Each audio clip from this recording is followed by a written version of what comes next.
이번에 주민자치와 지역사회 통합 돌봄에 관한 것입니다. 주민자치와 지역사회가 어떻게 통합 돌봄에 이제 관계가 있는지 그 부분부터 이제 간략하게 말씀드리겠습니다.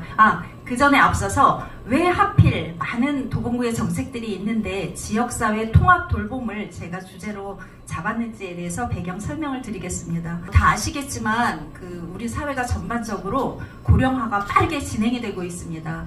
그런데 도봉구는 그 중에서도 더 빠릅니다. 한 20여 년 전에 제가 알고 있기로는 도봉구의 인구가 38만이 넘은 걸로 알고 있습니다. 그런데 20년 사이에 도봉구의 인구는 30만 5천, 거의 10만 가까운 인구가 줄었습니다. 이런 인구 구조의 변화는 우리 사회의 많은 것들을 바꿔놓을 거라고 예상이 됩니다. 특히 이제 이 많은 돌봄들, 지역에서, 가정에서 담당했던 그런 돌봄들이 고령 인구가 늘어나게 되고, 그 다음에 1인 가구가 지역사회에서 여러 세대에서 1인 가구들이 많이 이제 등장을 하게 되면서 집안에서 담당을 하던 그런 돌봄들이 이제 사회적 돌봄을 필요로 하게 되었습니다. 그래서 도봉구에 많은 정책들이 필요하기도 하고 또 중요하기도 하지만 저는 특히 이 지역사회 통합돌봄이 무엇보다도 중요하겠다, 시급히 논의를 해야 된다, 이런 생각에서 이걸 주제로 잡게 되었습니다. 네, 그럼 지금부터 발제 시작하도록 하겠습니다. 지역사회 통합돌봄을 얘기를 하면서 제가 주민자치와 사회적 경제 얘기를 합니다. 그 배경은 이제 간략하게 말씀드리겠습니다.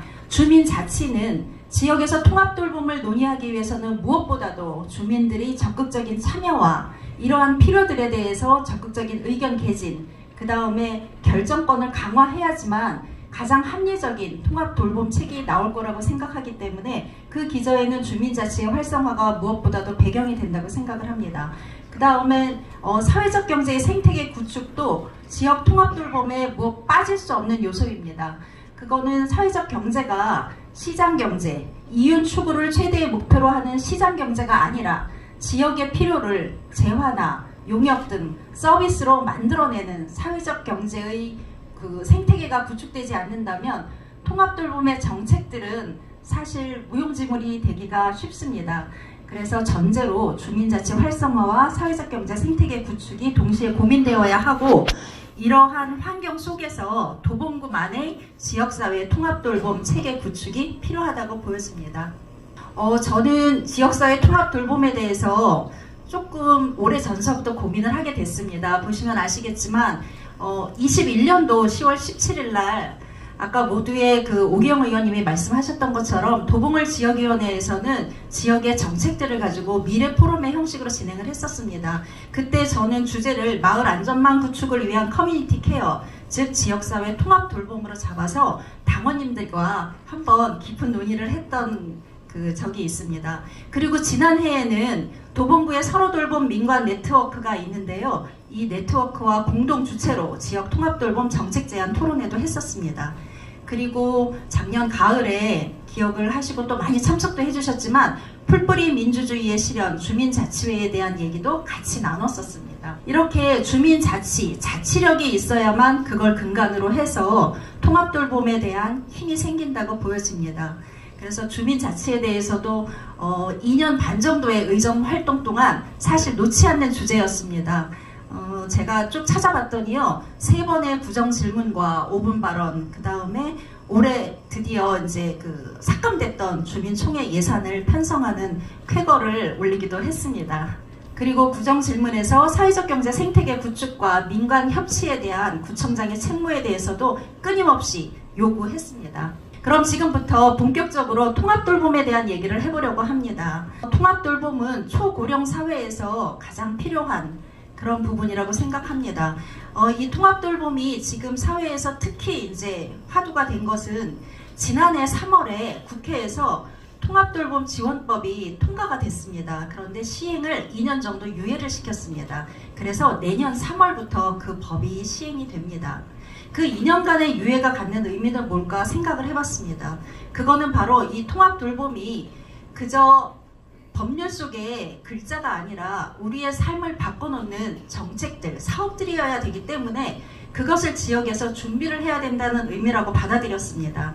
그래서 법 시행 전에 도봉구에서는 이 통합돌봄과 관련해서 어떤 준비들을 할 것인가에 대한 고민을 시작했고, 그것이 바로 앞서 있었던 토론회 등을 통해서 서로 지혜를 모으는 그런 자리였었습니다. 통합돌봄은 지금까지 그 분절적으로 개별 사업으로 여러 가지 돌봄 정책들이 있지 않았습니까? 그런 것들을 수혜 대상자를 대상으로 해서 사업이 가는 것이 아니라 그 지금까지 의료, 그러니까 파편화됐던 의료, 또 돌봄, 그 다음에 일상생활에 대한 지원, 일자리, 주거 안정, 이런 모든 전 생애에 걸쳐서 필요한 것들에 대해서 한꺼번에 통합적으로 고민을 하고 여기에 대한 지원책을 만들어가는 것입니다.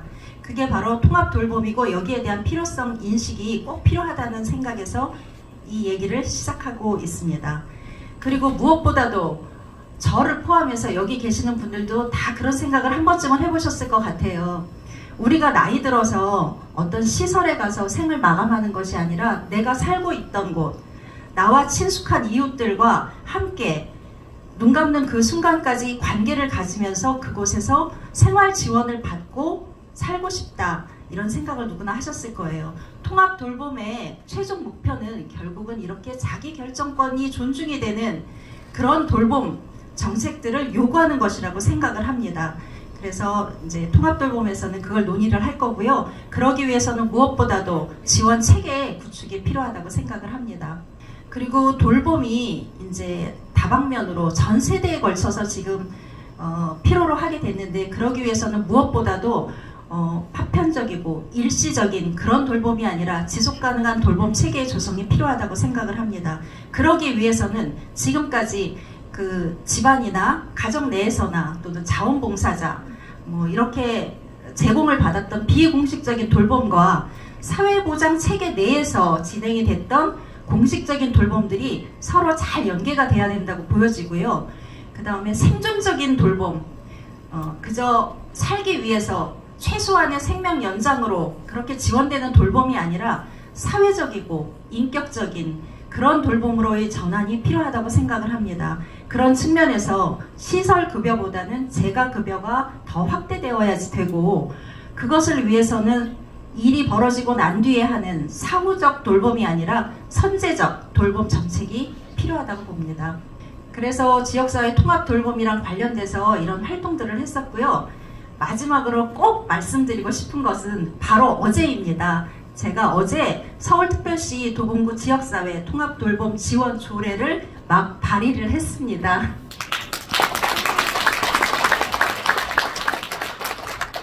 이 조례가 갖는 의미는 그저 단순한 그 행정의 역할을 규정하는 그런 법조문이 아닙니다. 이 조례를 시작으로 해서 저희 도봉구에서 통합돌봄과 관련된 논의를 시작하는 그런 계기를 마련하기 위한 조례였습니다. 그러기 위해서는 무엇보다도 지금 있는 체계에서 돌봄의 여러 파편화된 그런 정책들 중에서 지역사회 통합돌봄 재정을 마련해야지 된다고 보고요. 이 돌봄 재정은 경직된 사회보장 여러 가지 그 예산들이 아니라 긴급하게 필요로 하는, 또 통합을 위해서 더 필요한 그런 재정들이어야 된다고 생각을 합니다. 그리고 이 지역 통합돌봄에 대한 이해가 충분히 준비가 되어 있는 돌봄 코디네이터라든가 그 다음에 사회복지사들 등의 인력 양성이 무엇보다도 필요하고요. 이러한 지역사회 통합돌봄은 중앙과 지자체의 역할이 분명히 나눠져 있다고 생각을 합니다. 그리고 의료와 돌봄의 역할들, 이런 것들이 분명히 나눠져서 고민이 돼야 된다고 생각을 합니다. 그리고 마지막으로 이제 드리겠습니다. 지역사회 통합돌봄은 그냥 통합돌봄이 아니라 지역에 딱 발붙이고 지역에 있는 우리들의 필요를 네트워크해서 해결해야지 된다고 보기 때문에 돌봄 정책이 무엇보다도 지역성을 반영하는 그런 정책들이어야 된다고 생각을 합니다. 이렇게 된다면 우리에게 필요한 지속가능한 돌봄, 복지 모델을 만들어낼 수 있을 거라고 생각을 합니다. 저의 발제는 여기까지입니다. 네, 감사합니다.